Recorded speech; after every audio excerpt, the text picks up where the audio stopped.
everybody, I'm Elizabeth Hines from OurPaleoFamily.com, and today we're making sweet and savory pulled pork. I don't want to call it barbecue because I know barbecue is kind of contentious. That means a lot of different things to different people in different parts of the country. So we're going to do pulled pork. I have about 4 pounds of a boneless pork shoulder, and it's a super simple recipe. Just a couple things I want to tell you. Number one, the inspiration for this recipe came from another blogger that lives in this area of North Carolina, and I don't speak French, so I'm sure I'll say this wrong, but it's the Cafe Sucre Farine, and she has amazing recipes. Most of them I can't cook as is because she's not paleo, gluten-free, anything like that, but their photography is beautiful and their recipes all seem really yummy, and so I will check her out and adapt her recipes. And so that's what I have done today. The differences really are that she would have used lots of regular sugar in this recipe, like brown sugar and I can't even remember, molasses maybe. So we've altered that to be some paleo okay sugars like maple syrup, and I've cut way back on the sugar. And honestly, I just don't remember all the rest of the alterations, but I've linked to her original recipe in the notes and in into my recipe as well. Another note is that I do have my cutting board under here. If you've watched any of my videos, you have probably seen that I love to sear my meat. I like to sear my meat, I like to sear my vegetables, because when you brown your food, that adds a lot of flavor. But as I'm in school right now studying functional medicine health coaching, getting a lot of functional medicine education, and one of the things that they were just teaching us was when you brown food like that, you're making what was a healthier food not as healthy. Those compounds that you're creating, the browning, they might have a lot of good flavor, which they really do, but they make the food not quite as good for you. And fortunately, you can counteract a lot of that with fresh vegetables, lots of greens, and just other veggies of all different colors. When you add all those colors to your diet, all those colors are phytonutrients, and they will counteract some of that browning. So I'm still going to brown my food, sometimes, but I'm not going to always do it. So here we are today, where normally I would sear this meat on each side, and I'm not going to do that. So it's going to save me time, and we're also going to preserve our health a little bit. So what I've done is I just took my 4 pounds of pork shoulder, and usually there will be what they call a fat cap, like a pretty thick layer of fat on one side of the meat. And so I shaved that down a little bit. This is still a very fatty cut of meat. There is a lot of collagen in here actually, so I'm going to end up with really tasty, good quality broth at the end, and I'm going to use that in another dish later in the week. So I've just cut it into chunks because it'll make it easier for me to shred it in the end. And as you can tell, I didn't measure, I just kind of cut, and some pieces are bigger than others, doesn't matter. And I have 2 teaspoons of garlic salt, so that's all of my salt, and a half a teaspoon of ground black pepper. And I like to mix my spices separately. I don't always do that, but if you mix them separately and then sprinkle it on your meat like I just did, you get everything covered really evenly, and I don't have to stir it in there. And then I have 2 cups of chicken bone broth. That's going to be my cooking liquid. If you don't have broth, you could use water, but broth adds flavor, so if you have broth, absolutely start with broth. Okay, let me clean my hands. Okay, so that is really all there is to it. Just double check your Instant Pot, make sure your rubber gasket is in there. Set this on. Get it exactly right. There we go. Make sure this valve comes off. I'm going to make sure that's down and moved over to sealing. And we want manual, high pressure for 60 minutes. 61. That's okay. All right, so this is phase 1, and that's all there is to it. That'll come up to pressure. We will let the pressure come down, and then shred the meat, take it out of that broth, reserve the broth, and then we'll coat the meat in sauce, and that's going to be phase 2. So hold tight, and I'll show you that. Alrighty, so while our barbecue cooks, I'm just going to put the sauce together, and we'll just let it simmer for as long as the meat is cooking. So I just put in 2/3 of a cup of Worcestershire sauce. No, is that right? Yes, Worcestershire sauce. A little sprig of rosemary, and I'm just leaving it whole because I want to take it out at the end. That was 6 cloves of garlic that I just kind of roughly chopped up. I'm going to end up fishing some of those out at the end. There are a lot of ingredients, but don't be afraid of that. It's mostly normal things that you would have around your house. 1/3 of a cup of maple syrup.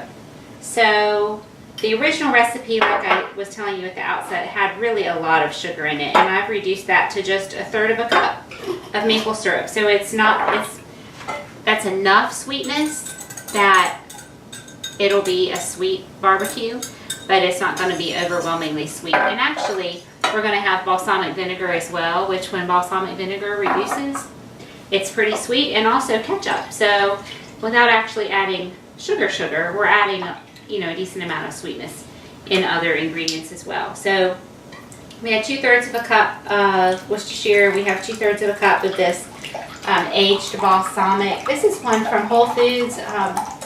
Different balsamic vinegars have different flavors. So if you have one that you like, that you make salad dressing out of, that sort of thing, use that one. This is the one that I really like the flavor. I pour it on my salad. It's the 365 organic balsamic vinegar. And it says 6% acidity. I don't know if that's high or low. Okay, I just have my heat on about medium. And then 1/2 cup of ketchup. This is an organic ketchup.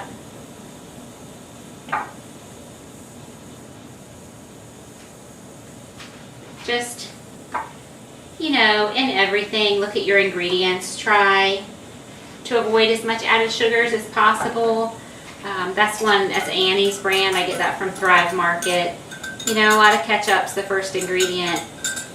Should be tomatoes, but it's corn syrup. Do your best. 3 tablespoons of coconut aminos. This is a paleo pantry staple. I really recommend that you have some. If you don't, you can find it at a lot of grocery stores, actually. Again, I get mine from Thrive Market. It's cheaper. And it's like our soy sauce substitute, because we don't do soy on paleo. And then I need a couple teaspoons of, this is my hot sauce of choice, Frank's Red Hot. So 2 teaspoons of that. Again, this can be to taste. If you want spicier, you can add more. You can add some cayenne pepper, some different dried peppers, if you like that flavor. Start with mine and kind of alter to your taste. Okay, onion powder. I need 2 teaspoons of onion powder. So instead of putting onion in there, we're just using the dehydrated onion. Just be easy. This is a super easy meal. It takes a little bit of time just because it takes a while to cook a pork shoulder. But you can do it in your crock pot. But I know lots of people are into the Instant Pot these days. And I love my Instant Pot. So we're doing the Instant Pot version. I have my rosemary and my garlic. And then the last ingredient on the recipe is salt and pepper. If you want to add salt and pepper. I ended up not adding any salt and pepper to this. Just went with it as is. And it was great. But just bear that in mind. One of my recipes, I can't remember which one it was. Somebody commented that it was bland. And, when I write up a recipe, I really like salt and pepper, so I feel like maybe if I told you how much I really used, it would be too much for a lot of people, so I tend to kind of hold back just a little bit. I'd much rather you say I want to add a little bit more salt and pepper to that than wow, that was a really salty dish. So it's your food, and I hope you feel free to salt and pepper it up to your taste. I would hate for you to go to the effort to make a nice home cooked meal and get to the end and say, oh boy, I don't like that because it's bland.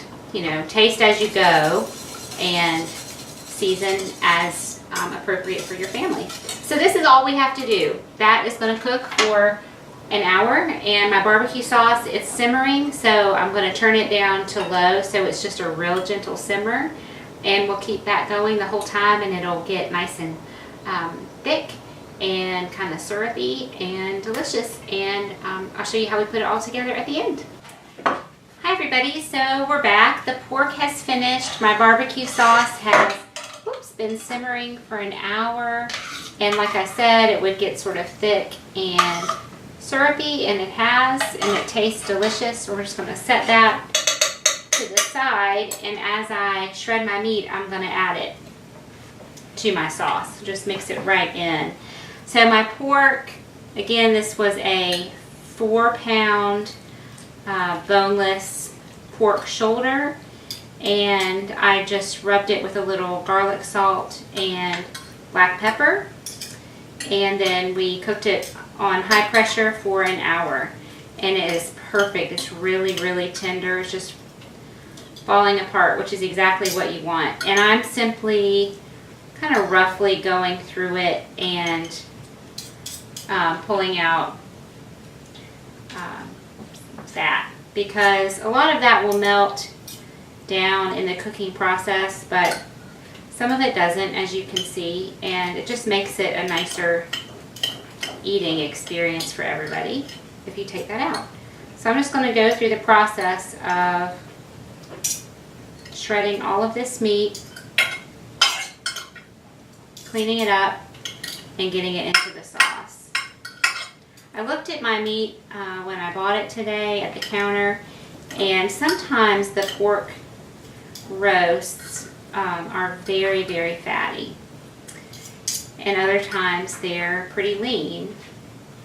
And I used to just take what they gave me, but you know, you're paying good money for this meat, and I don't want to pay $6 or $7 a pound for just fat. So if they look really fatty, I'll ask if they have one in the back that's a little bit more lean, or could they trim it a little bit.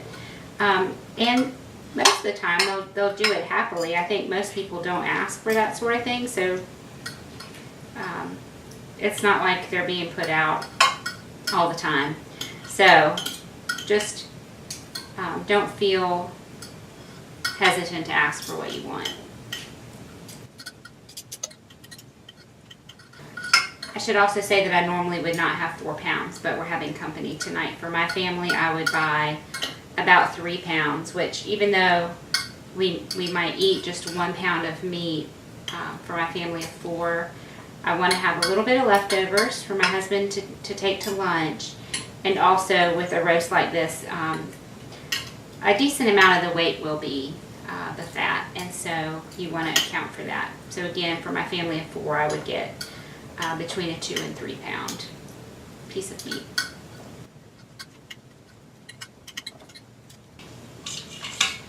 I'm doing this kind of quickly, and so amongst this that I've kind of picked out, there are still some more little chunks of meat. So as it cools and I can actually handle it with my hands, I'll pick through that and I'll get the rest of the meat out. I don't want to waste anything.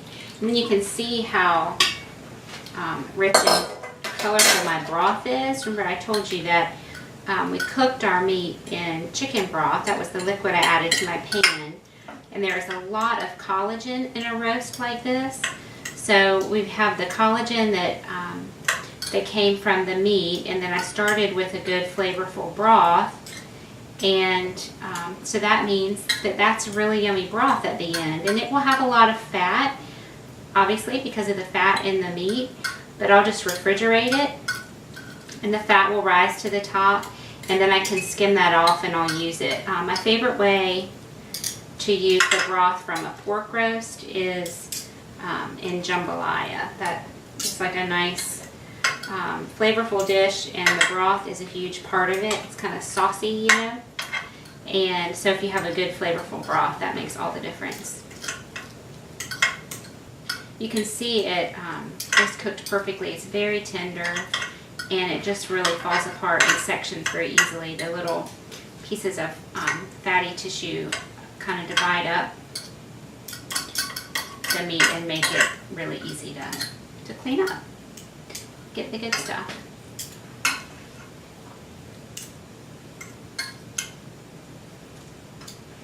Alright, so I'm just going to kind of shred it a little bit more with my forks.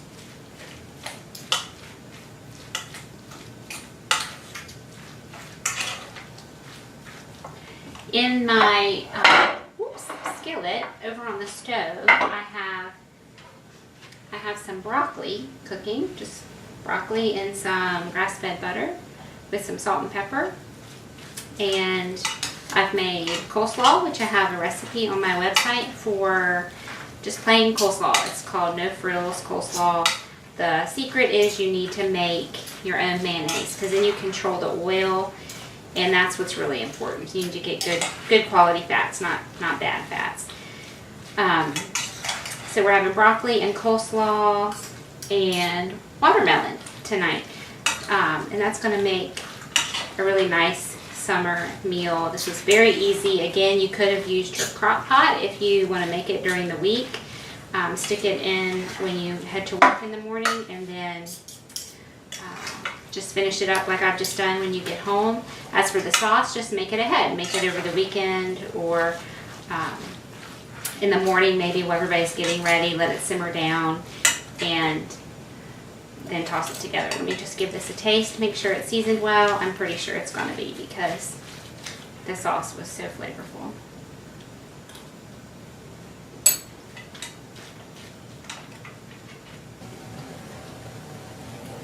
Really, really good. It's different from like a traditional Carolina barbecue. My son says it has a little bit of a teriyaki flavor, which it does have a little bit of that, a little bit of sweet, a little sour, so a little bit of heat. And it's delicious and super easy in the Instant Pot. And I hope you will make this one. Thanks, everybody.